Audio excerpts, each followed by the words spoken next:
Vous êtes sur RTL.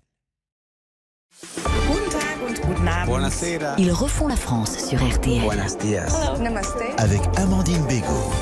Bonsoir à tous et bienvenue dans Ils refont la France. Comme chaque vendredi, on débriefe bien sûr l'actualité de la semaine avec les correspondants de la presse étrangère. Ils traquent nos petites manies et donnent leur point de vue sur ces débats qui nous animent. Avec nous ce soir, Louise Eklund, British freelance journalist. Alberto Toscano, corrispondente de Milano Finanza. Buonasera. Juan José Dorado, periodista espagnol. Richard Verly de Suisse, bonsoir Le Temps. Bonsoir. Tu parles très bien le Suisse. Absolument. C'est facile absolument. le Suisse. C'est ça qui est pas mal. Merci beaucoup à tous les quatre d'être là pour ce numéro d'Ils refont la France. Vous voyez, ça commence bien déjà. Au programme, cette semaine, ce scandale autour des EHPAD. On se demandera si la France prend moins bien soin de ses aînés que les autres. Dans Ils refont la France, également les très bons chiffres du chômage, de la croissance aussi. Et puis Michel Sardou est-il l'archétype du râleur français ? C'est de la merde cette époque, pour être honnête quand même, je vous dire. C'est plus rien, on peut plus conduire vite, on peut plus boire, on peut plus fumer, on peut plus rien. La star fêtait cette semaine ses 75 ans. Il a chanté, figurez-vous, dans toutes vos langues.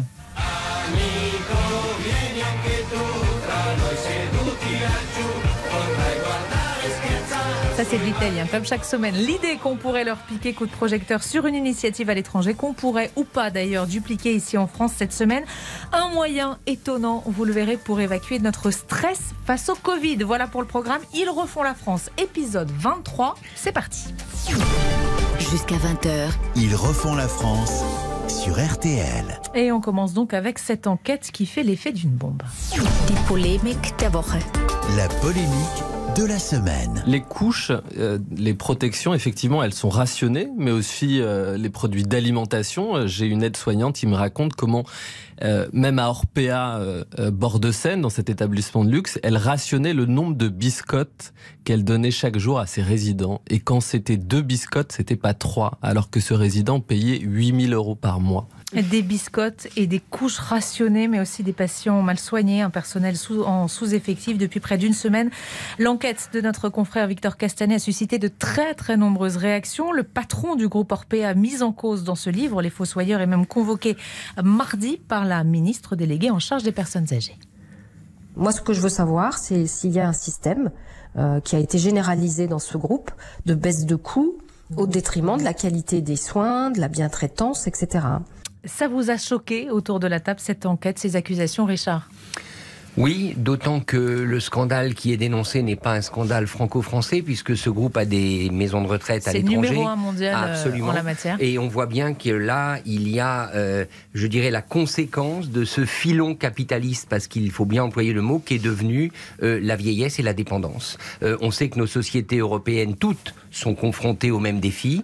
Eh bien, il y a maintenant des sociétés qui cherchent à en tirer profit de la pire des manières. Et si les allégations de ce livre sont avérées, oui, c'est extrêmement grave. Louise, vous avez été en reportage dans l'un de ces EHPAD, celui de Neuilly notamment, dont on parle beaucoup. Nous, on est allés pour faire un sujet. Ils encourageaient les anciens à apprendre à utiliser l'ordinateur pour comprendre comment faire sa déclaration. Donc, c'était pas du tout un sujet sur les conditions de vie ou quoi. En revanche, nous, ce qu'on a remarqué quand on était dans cet EHPAD, c'est que les conditions de vie avaient l'air plutôt correctes. En revanche, il y avait une odeur dans cet établissement qui était une odeur d'urine en fait. Donc cette odeur nous a habité. Enfin, quand on est parti de là, on était content de sortir et on s'est dit mais pour une maison de retraite qui coûte aussi cher, tu rentres là-dedans, les odeurs, il ne devrait pas y avoir d'odeur. Ça, c'est sûr et certain. Juan José, en Espagne, Orpea a été mise en cause aussi déjà. Orpea a été mise en cause en début de la pandémie. Il y a eu des travailleurs d'un EHPAD à Madrid qui ont sorti une vidéo dénonçant justement le fait qu'il y avait la recherche du bénéfice. Il y avait des restrictions un peu partout, que ce soit les couches, que ce soit sur l'alimentation, que ce soit sur le personnel infirmier. Et donc, on n'a pas été surpris de ce qui se passe en France, parce qu'on a vu que ça se passe, comme disait Richard, pas malheureusement qu'en France, ça se passe un peu partout. Il faut juste savoir aujourd'hui que c'est un vrai marché.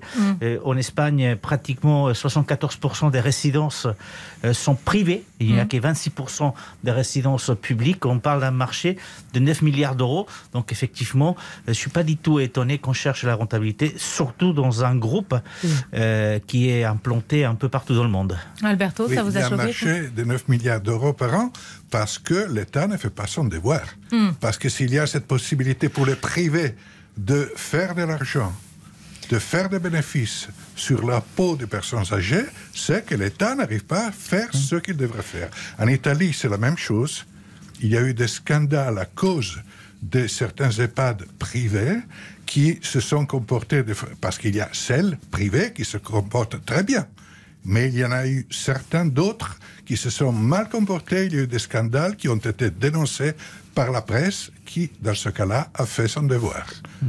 Ce qui m'étonne, c'est que, effectivement, c'est tout à fait un marché. Je disais, en Espagne, c'est 26% des résidences qui sont publiques, des EHPAD qui sont publiques, mais c'est 64% des lits qui sont subventionnés par l'État. 64%. Donc effectivement, ils se font de l'argent pas uniquement que sur les personnes résidentes, mais aussi sur tous les citoyens, puisque encore une fois, 64% des lits sont subventionnés en partie, complète ou pas, par l'État. Richard. Oui, moi j'avoue que c'est une chose qui m'a surpris, mais je n'ai pas encore assez creusé le sujet. Donc si j'ai bien compris, dans le système français, les résidences pour personnes âgées bénéficient de subventions des départements. C'est une responsabilité départementale. Donc a priori, ça devrait être quand même assez facile pour les élus départementaux, puisqu'on parle de petit périmètre, en quelque sorte, de vérifier ce qui se passe, et visiblement ce n'est pas le cas. Donc là, je pense qu'il y a un vrai défi pour l'État et pour les collectivités locales. Si une collectivité locale comme un département n'est pas capable de savoir ce qui se passe dans les résidences pour personnes âgées, on se demande franchement à quoi ils servent. D'autant que la France est à peu près dans la moyenne des pays européens dans le budget qu'elle consacre justement à ce qu'on appelle la dépendance. On est autour de 1,5% du PIB, c'est à peu près la moyenne. Il n'y a que la Suède qui fait beaucoup mieux et depuis beaucoup plus longtemps, 3%.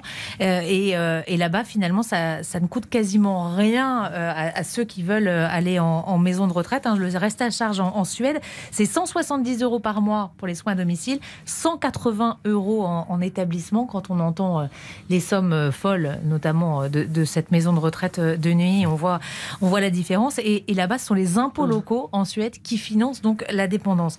Des scandales, vous l'avez dit, il y en a quasiment dans tous vos pays. Malgré tout, quand j'ai discuté avec chacun d'entre vous, vous m'avez tous dit ce secteur, il est sans doute encore plus délabré ici en France. Juan Rosé, vous en faites l'expérience à titre personnel. Oui, tout à fait. Je ne m'intéressais pas spécialement aux EHPAD français. À titre personnel, j'ai dû m'intéresser depuis à peu près 8 mois.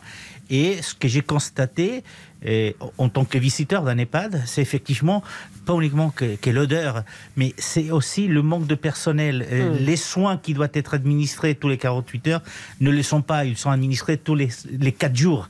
Des rendez-vous à l'hôpital qui sont ratés par l'EHPAD parce qu'il n'y avait pas assez de personnel pour demander les ambulances. Donc, toute une série de choses qui m'ont vraiment surpris parce que ça m'est touché directement, donc forcément. Mais ça n'existe pas en Espagne? Enfin, pas comme ça? Pas comme ça, parce qu'en Espagne, ça existe, bien sûr. Mais peut-être moins. Déjà, parce qu'en Espagne, vous avez à peu près un peu plus de 5500 résidences dans tout le pays. Beaucoup d'EHPAD, donc. Beaucoup d'EHPAD. Les résidents sont assez proches de leur famille, parfois dans le même quartier, en tout cas toujours dans la même ville. Et la chose qui est importante là-bas, c'est que le lien familial existe toujours. Donc, on ne le met pas dans un EHPAD et on ne va pas les voir une fois par mois. Non, on va 1, 2, 3 fois par semaine minimum à aller les voir. Et c'est quelque chose de très particulier à l'Espagne, mais aussi, c'est la tradition familiale aussi, à l'Italie et au Portugal, qui sont très près. C'est pour ça que je pensais t'interrompre, parce qu'en Italie, c'est exactement la même chose. En Italie, ce qui sauve la situation pour beaucoup de personnes âgées, voire très âgées, voire malades, est le lien de famille. La famille, en Italie, est encore bien présente, enracinée, et c'est une valeur de la société qui marche aussi quand il s'agit d'aider les autres. Et ça, c'est moins fort en France? Je pense qu'en France, c'est beaucoup moins fort qu'en Italie. Oui. Et encore moins fort en Grande-Bretagne. Il y a un phénomène qui est en train de se passer en Grande-Bretagne, c'est-à-dire que les familles pensent à envoyer leurs parents ou leurs grands-parents en Thaïlande. En Thaïlande, à l'autre bout du monde. À l'autre bout du monde, puisqu'il y a... c'est culturel, c'est dans les mœurs. C'est-à-dire qu'on prend soin des aînés là-bas et en fait, il y a un centre qui a été monté par un Britannique, un homme d'affaires à Manchester, qui a mis ça en place parce qu'il était dégoûté du soin en Grande-Bretagne. Donc, il a mis ça en place au Thaïlande avec 48 personnes qui prend soin des anciens. Mais attendez, les Anglais préfèrent journée. Envoyer leurs grands-parents à l'autre bout du monde que... Oui, parce qu'en fait, on n'a pas l'argent pour financer ça.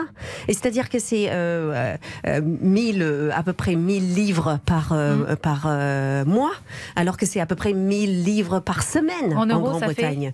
1000 livres par semaine, ça doit faire... beaucoup. 1000 livres par mois. Oui, beaucoup. Je ne sais pas, je ferai les calculs, j'ai jamais été très fort en maths. L'EHPAD de Buckingham Palace, oui. Ça, c'est un autre. Richard. Oui, alors c'est drôle parce qu'on n'a pas parlé de ça juste avant l'émission, et je voulais aussi citer la Thaïlande parce qu'il y a un Suisse qui a monté dans le nord de la Thaïlande, à Chiang Mai, une institution bien spécialisée dans les patients atteints d'Alzheimer. Oui.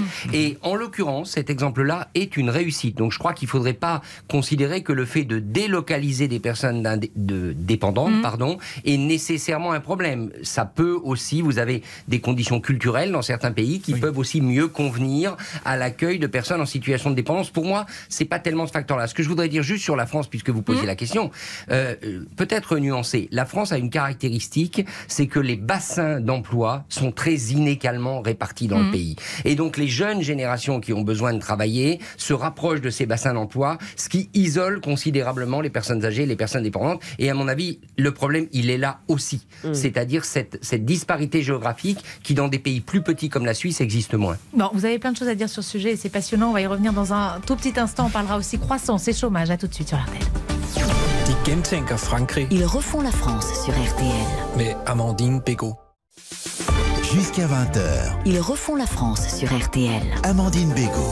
Deuxième partie d'Ils refont la France et avec nous ce soir toujours Louise Eklund, Alberto Toscano, Richard Verly et Juan José Dorado. Juste avant la pause, on parlait de la situation des EHPAD ici en France. La dépendance, Juan José, vous me disiez en Espagne, c'est un sujet central dans les campagnes électorales, quoi qu'il arrive. Quoi qu'il arrive, d'ailleurs, la loi des dépendances espagnoles a été approuvée en 2006. C'était le président à l'époque qui avait fait campagne pour faire une loi des dépendances. C'était José Luis Rodríguez Zapatero. Et depuis, c'est quelque chose de central dans les campagnes électorales. Et ce qui est aussi logique pour les politiques. Pour gagner une élection, vous avez besoin des retraités, qui votent, qui sont ceux qui vont voter, des fonctionnaires et voire quelques jeunes. Et vous êtes sûr pratiquement de gagner une élection présidentielle ou législative. Mais alors pourquoi ici en France, c'est pas dans le débat politique? Pas tant que ça. Cette semaine, sur RTL, on a entendu Michel Delaunay, qui a été ministre des Personnes âgées, c'était sous François Hollande, et elle nous expliquait que finalement, elle avait eu du mal à faire passer certaines choses, alors qu'elle avait dit par exemple au président Hollande à l'époque, vous savez, tout le monde n'a pas d'enfants, mais tout le monde a 2 parents et 4 grands-parents. Pourquoi en France, il y a une attitude Alberto qui n'est pas juste vis-à-vis des personnes âgées. Et on l'a vu pendant la campagne sur les polémiques sur le Covid. On disait presque, certaines personnes sont arrivées à dire mais cette génération, qu'est-ce qu'elle veut? Elle a été une génération gâtée. La génération de ceux qui ont aujourd'hui 70, 80 ans et plus ont eu une période heureuse, la retraite et tout ça. Et qu'est-ce qu'ils veulent? Il y a comme une attitude a priori polémique et de méfiance vis-à-vis des personnes âgées. Ça n'existe pas en Italie? Non, pas comme ça. Non. Pas de cette façon, non. Non, on dit qu'on juge une société à la façon dont elle traite ses anciens. Quand je vous entends, c'est pas très rassurant. La civilisation d'une société et l'attitude vis-à-vis des personnes faibles.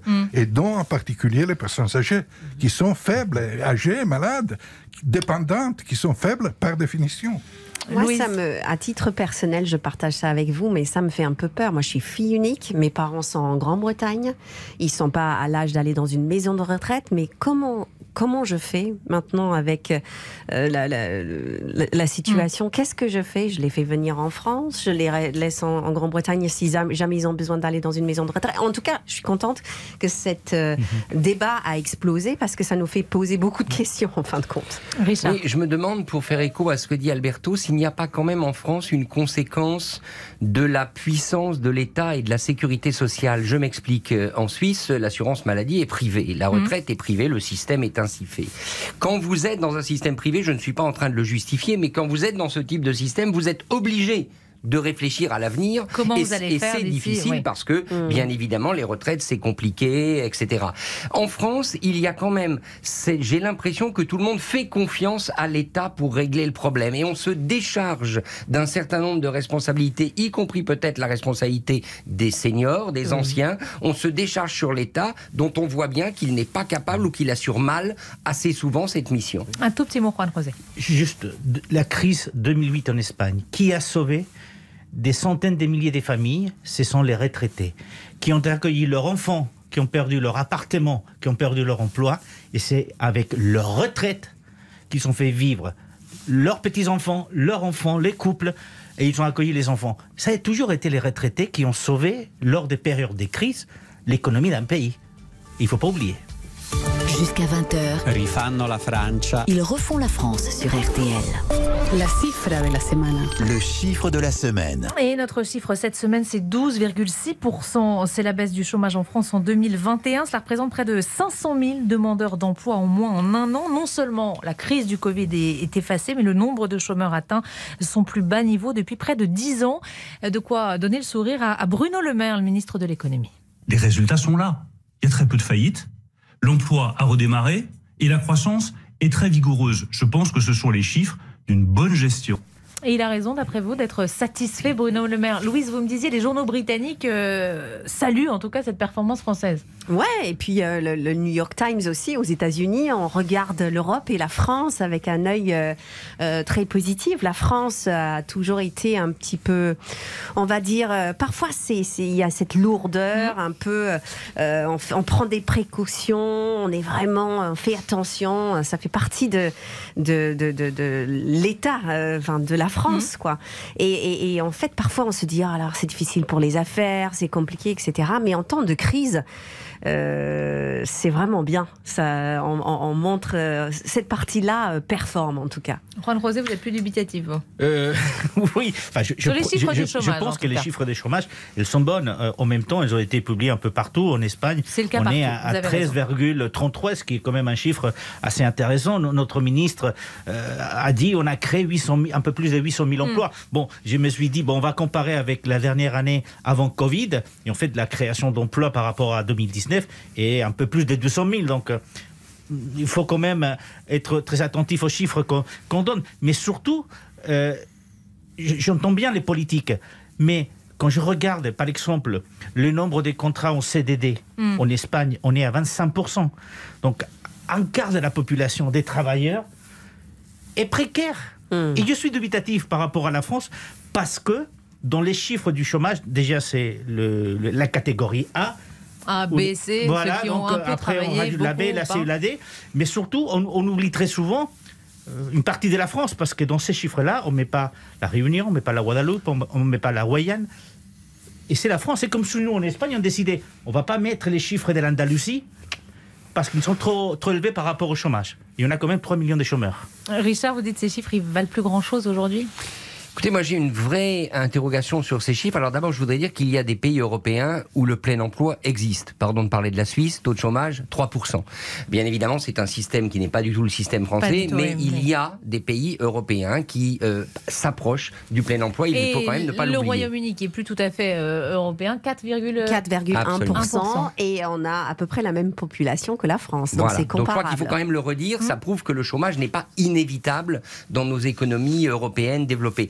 Sur la France, moi j'ai toujours un problème qui rejoint un peu celui de mon voisin, c'est-à-dire est-ce que nous ne sommes pas dans ces prévisions, estimations économiques face à l'écran de fumée du quoi qu'il en coûte. 240 milliards d'euros ont été injectés dans l'économie par l'État français. On sait que quantité d'entreprises qui auraient dû faire faillite n'ont pas fait faillite parce qu'elles ont été sauvées par ces aides, et c'est tant mieux. Les emplois également. Donc très franchement, attendons avant de tirer les conséquences des chiffres actuels, qui plus est, quand même, ne l'oublions pas, publiés avant une élection présidentielle. Paul Krugman, juste Alberto, je vous donne la parole. Le prix Nobel américain dit... Non, je sais, mais moi je voulais vous parler de Paul Krugman parce que je sais que ça vous intéresse. Prix Nobel américain qui dit que la France est sans doute le pays qui s'en sort le mieux dans la gestion justement de cette crise, Alberto. C'est une bonne chose. Je crois que, tout d'abord, je suis d'accord avec tout ce qui a été dit par mes collègues. Et effectivement, le chômage a baissé. Je crois qu'il faut donner à César ce qui est à César et à Emmanuel Macron ce qui est à Emmanuel. Et des résultats ont été obtenus. Ça va lui faire plaisir si vous entend, César. Des résultats ont été obtenus. Je n'ai pas envie de citer Paul Krugman parce que c'est un personnage qui s'est trompé à plusieurs fois sur ses prévisions. Notamment, il avait dit que l'euro était condamné à mort. Et si on a obtenu ce résultat, c'est grâce à l'euro. Y compris ce dont Richard parle, c'est-à-dire cet argent européen, c'est grâce à l'euro et à l'Europe. Donc, ces bons résultats, qu'on ne peut pas nier, sont aussi la conséquence d'une intégration européenne. Et aujourd'hui, c'est ça qui m'intéresse de souligner. Et c'est important, vous l'évoquez, Richard, ça s'inscrit dans un contexte électoral, ça va être... c'est du pain béni presque pour Emmanuel Macron, ces chiffres. C'est évident. Bon, on pouvait s'y attendre. Quand vous injectez autant d'argent dans l'économie, quelques mois après, vous en voyez quand même les résultats. Sinon, on pourrait se demander à quoi tout ça a servi. Et il y a par ailleurs la reprise naturelle de l'économie, on le voit tous, parce que la pandémie petit à petit va diminuer. Donc c'est vrai que la conjonction des étoiles économiques, elle est en ce moment particulièrement favorable pour Emmanuel Macron. Juste quand même attention, parce que, mais ce sera après la présidentielle, on peut avoir la rechute tant des faillites que de l'emploi. Et que ces chiffres, ils tranchent, chômage très en baisse, croissance qui progresse, et en même temps, les Français disent qu'il y a un vrai problème de pouvoir d'achat.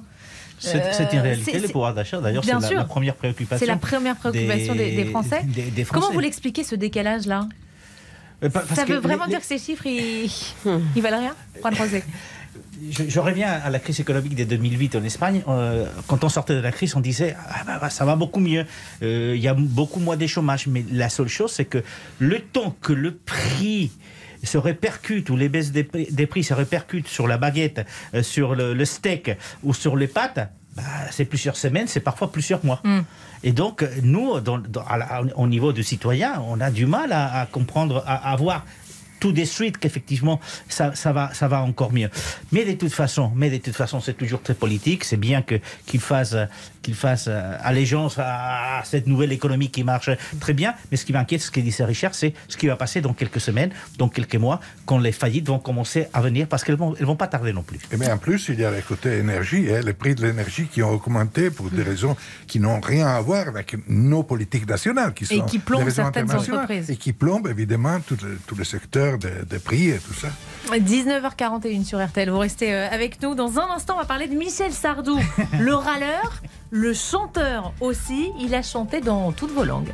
It's not too late to start again. To find the love that we have. Oui, c'est bien Michel Sardou in English. Wow. À tout de suite sur RTL. RTL. Ils refont la France. Con Amandine Bégaud. Amandine Bégaud. Good evening. Ils refont la France sur RTL. Troisième partie d'Ils refont la France. Et avec nous toujours ce soir, Louise Ecland, Alberto Toscano, Richard Verly et Juan José Dorado. The man of the week. L'homme de la semaine. Et notre homme cette semaine a donc fêté ses 75 ans avant-hier, mercredi. Il était d'ailleurs l'invité exceptionnel d'RTL Midi. Ma génération, ma jeunesse à moi, beaucoup de gens de mon âge la regrettent. C'était des bons souvenirs. Quand on passait dans des villes à l'époque, quand on faisait des concerts, c'était la fête. On sentait les gens beaucoup plus détendus, beaucoup plus heureux. On a l'impression que vous n'aimez pas trop notre époque d'aujourd'hui quand on vous entend dire ça. Ben oui, ça n'a pas changé ça. Ah, c'est de la merde, cette époque, pour être honnête, quand même, je vais vous dire. C'est plus rien, on peut plus conduire vite, on peut plus boire, on peut plus fumer, on peut plus rien.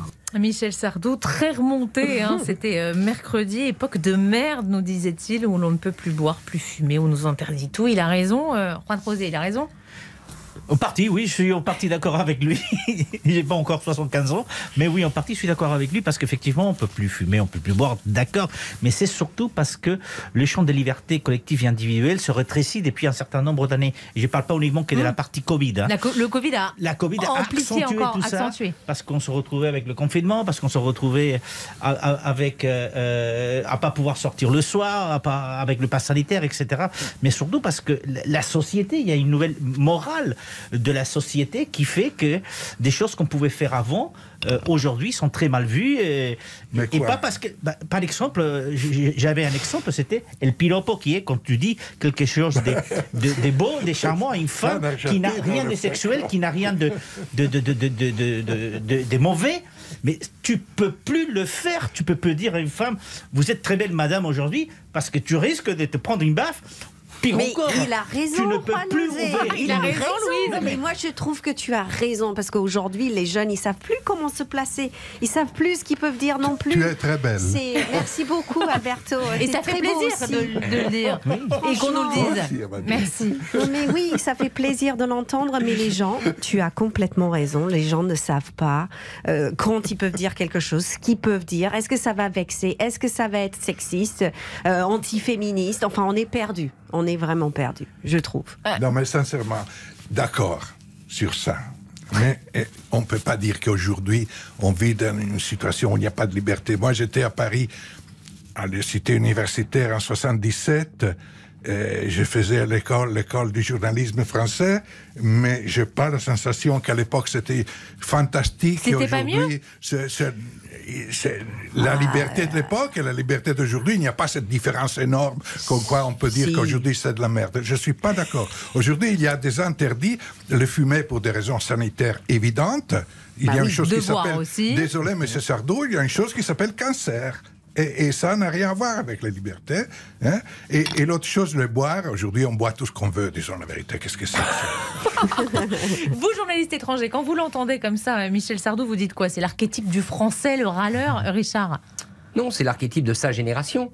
Sa génération a effectivement, je crois, je suis tout à fait d'accord avec Alberto, elle n'avait pas plus de liberté qu'aujourd'hui, mais elle avait certaines libertés qui ont disparu. Par exemple, peut-être moins de soucis. Par exemple, fumer dans un restaurant, elle fumer à l'intérieur. Elle avait peut-être moins de soucis. Pas de chômage. Bien sûr. Regardez tous les films d'époque où on voit dans les restaurants tout le monde fumer, au gouvernement, etc. Donc c'est vrai que ce sont des libertés à laquelle cette génération s'était habituée, qui lui ont été enlevées. Mais encore une fois, on peut fumer, fort heureusement. On peut encore faire beaucoup de choses. Et je voudrais juste rajouter une partie des libertés à la Sardou, si je puis dire. Elles n'ont pas disparu à cause des règles, elles ont disparu à cause des modes de vie et notamment de l'Internet. C'est-à-dire qu'il y avait des tas de choses qu'on faisait ensemble, dans la rue, convivialité, café, etc. et qu'on ne fait plus parce que tout le monde est devant son écran. Et ça, il faudrait peut-être y réfléchir, c'est pas une question de règles. Ça, c'est vrai, ça, tu as raison.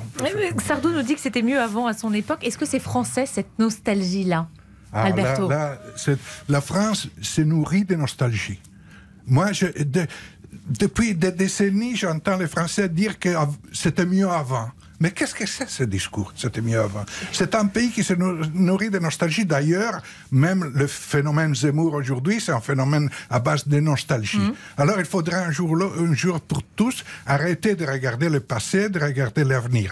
Parce que la nostalgie fait du mal. Parce que ça empêche de regarder l'avenir. Vous avez trouvé des chiffres, Louise, sur la nostalgie des Français? Chiffres sur la nostalgie des Français, puisque en gros, les 18-35 passent leur temps aujourd'hui à regarder Friends, Stranger Things, des séries sur Netflix, etc. Bon, c'est pas très très loin, tu me diras, pour Stranger Things, mais en fait, ils sont nostalgiques des années 90 alors qu'ils les ont pas réellement vécues. Et pourquoi? Parce qu'ils ont l'impression que c'était mieux, qu'il y avait une certaine insouciance insouciance. Et je pense, moi, personnellement, je pense qu'ils ont raison. Puisque aujourd'hui, on a beaucoup plus de soucis. Les attentats, on va dans une aéroport, il y a des gens, des policiers partout. Il y a une ambiance anxiogène. C'est plus anxiogène que ça n'était dans les années 70-80. On a des passes sanitaires, on a tout cette lourdeur. Fumer, on est d'accord. Boire, on est d'accord. Mais il y a une ambiance anxiogène que eux n'ont pas. Ont toujours vécu avec. Et c'est dur, je trouve. On revient à Michel Sardou, chanteur. Il est connu dans vos pays. En Suisse, oui, j'imagine. Oui, évidemment, il est connu dans tous les pays francophones. C'est quand même quelqu'un qui a vendu énormément de disques, qui a une voix extraordinaire et qui a eu le talent de mettre, j'allais dire, sa voix dans la plaie, dans un certain nombre de plaies françaises. On peut approuver ou ne pas approuver, mais ce qui est certain, c'est qu'il a un répertoire qui était très en résonance avec l'actualité de son époque. 100 millions d'albums vendus et il a souvent chanté dans d'autres langues que le français. Je vous ai trouvé plein d'extraits. Alors, vous allez essayer de me dire quelle langue c'est, ça vous n'allez pas avoir trop de mal. Et alors, si possible, le titre de la chanson en français. Premier extrait. El mal de amor. La maladie d'amour. Maladie d'amour. La maladie en d'amour, espagnol. El mal de amor. Alors, c'est pas mal ou pas? On va écouter un deuxième extrait. En chantant. En chantant. En espagnol toujours. Autre exemple.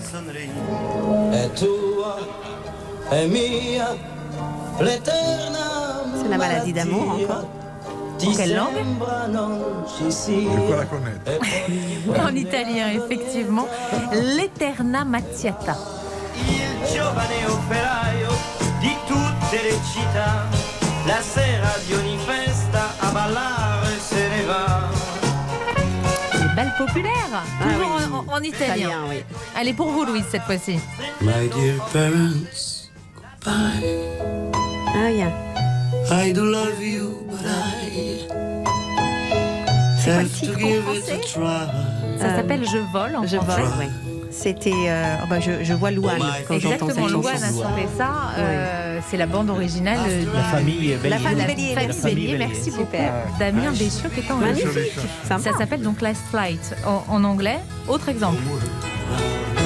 Yes, I remember it so well.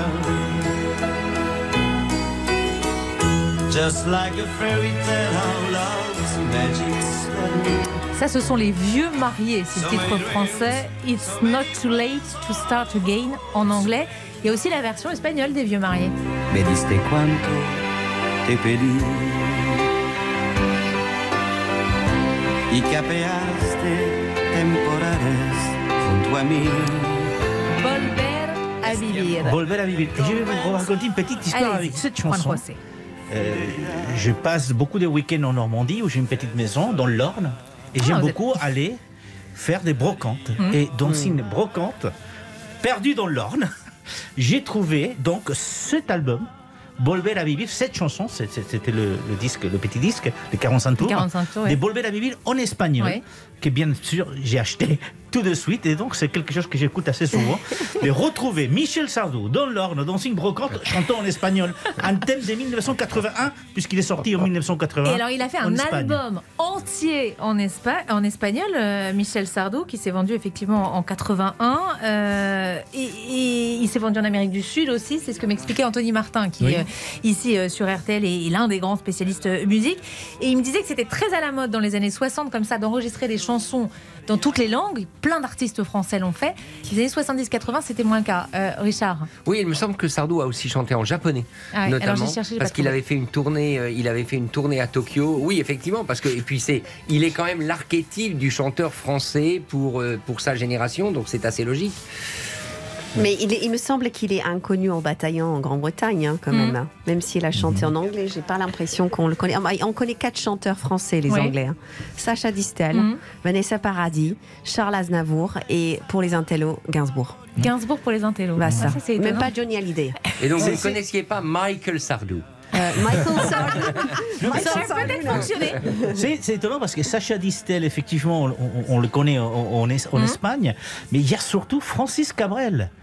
Parce que Je l'aime à mourir, fin des années 70, ça a été un tube en Espagne en français. Et cette chanson a été reprise après en espagnol par beaucoup de chanteurs, flamenco, rumba, pop, dans tous les styles. Bon, Sardou, il a été aussi repris en néerlandais, écoutez.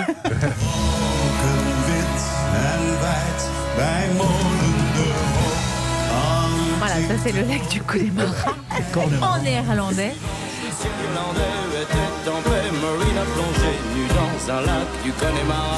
Vous préférez la version française? Ah bah oui, mais ça c'est intergénérationnel. Adore. Bon allez, une toute petite pause. Dans un instant, c'est l'idée qu'on pourrait leur piquer. À tout de suite sur RTL. RTL. Sie erfinden Frankreich neu. Ils refont la France. With Amandine Bego. Jusqu'à 20h. Ils refont la France sur RTL. Amandine Bego. Suite d'Ils refont la France et Arthur Asquin nous a rejoint. Bonsoir Arthur. Bonsoir Amandine. L'idée qu'on pourrait leur piquer. L'idée qu'on pourrait leur piquer chaque semaine, Arthur, vous nous présentez 2 idées, 2 initiatives trouvées à l'étranger qu'on pourrait ou pas décliner ici en France. On va commencer avec une solution pour lutter contre le stress lié au Covid, c'est ça? Oui, c'est une maman de Boston, Sarah Harmon, qui a lancé cette initiative en mars 2021. Elle est mère de 2 enfants et psychothérapeute. Alors elle se sentait lessivée par la crise Covid et ses conséquences sur sa charge mentale.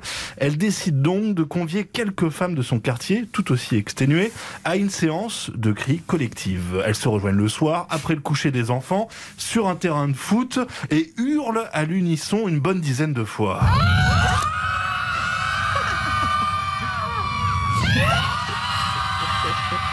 C'est vrai que ça fait du bien de crier. Ça va faire du bien.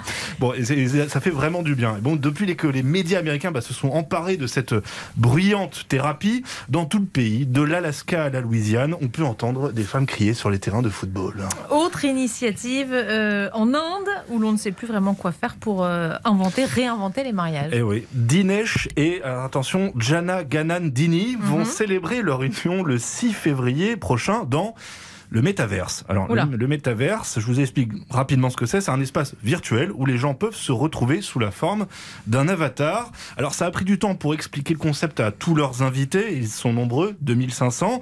Impossible de réunir autant de monde dans la réalité. Autre avantage, le père de la mariée, décédé il y a un an, pourra être présent sous la forme d'un avatar.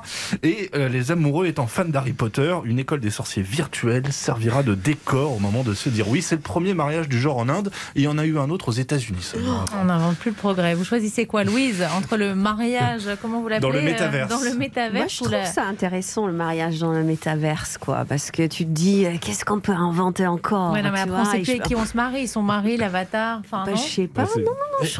L'avatar ressemble au mari. Oui, mais enfin, bon, c'est pas le vrai. Et les divorces dans le métaverse? Oui. C'est la prochaine étape. On leur souhaite beaucoup de bonheur, mais ça peut arriver. Moi, je suis pour le métaverse. Pas de Rosé. Non, j'aime pas du tout l'idée du métaverse. Le cri, ça fait du bien, ça, non? Oui, à la limite, le cri, mais vous savez, des gens qui crient dans sa stade de foot, ça fait un siècle que ça existe. Oui, mais pas pour se défouler comme ça. Vous aussi, on y va pour se défouler?